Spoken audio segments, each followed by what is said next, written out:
আসসালামু আলাইকুম। শিমুল IT computer training সেন্টারের পক্ষ থেকে আজকে আমরা করছি দ্বিতীয় ভিডিও।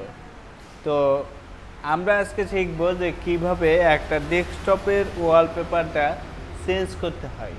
তো আমরা মাউসে সাধারণত দুটো বাটন দেখব, আপনাদের একটা লেফট বাটন আর একটা রাইট বাটন। তো আমরা যদি এই যে সুন্দর একটা ডেস্কটপের দৃশ্য আপনারা দেখতে পাচ্ছেন, তো এই ডেস্কটপের এই দৃশ্যটা বা ওয়ালপেপারটা বা আরেকটা বলতে পারেন সেটা ব্যাকগ্রাউন্ডটা কিভাবে চেঞ্জ করতে পারেন তার উপরে এখন আমরা ভিডিওটা দেখব। তো প্রথম কাজ হচ্ছে যে আমরা মাউসের রাইট বাটন ক্লিক দিব। রাইট বাটন ক্লিক দেওয়ার পরে নিচে দেখবেন একটা লেখা আছে পার্সোনালাইজ।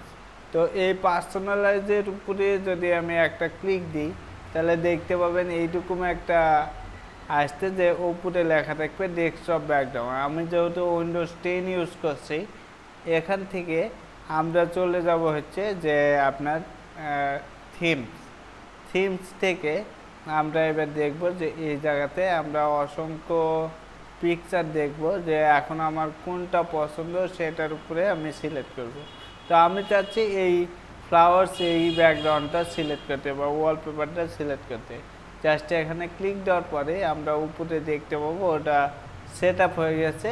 তো এখন মনে করেন যে আমরা দেখতে পাবো কেটে দিলেই যে ওয়ালপেপারটা চেঞ্জ হয়ে গেছে।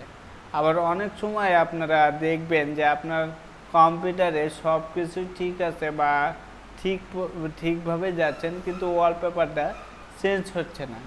এর প্রথম কারণ হচ্ছে যে আপনার এই পার্সোনালাইজে যাবেন, এখানে দেখবেন যে উইন্ডোজ অ্যাক্টিভেশন একটা মেসেজ লেখা আছে। তো উইন্ডোজ অ্যাক্টিভটা করে নিলেই আপনাদের এই প্রবলেমটা আর হবে না। তো আমি যেভাবে দেখালাম যে আপনারা এইভাবে একটা কম্পিউটারের ডেস্কটপ ওয়ালপেপার বা ব্যাকগ্রাউন্ড চেঞ্জ করতে পারবেন। তো ধন্যবাদ সবাইকে। নেক্সট ভিডিওতে আবার আসবো নতুন কিছু বিষয় নিয়ে। থ্যাংক ইউ সবাই।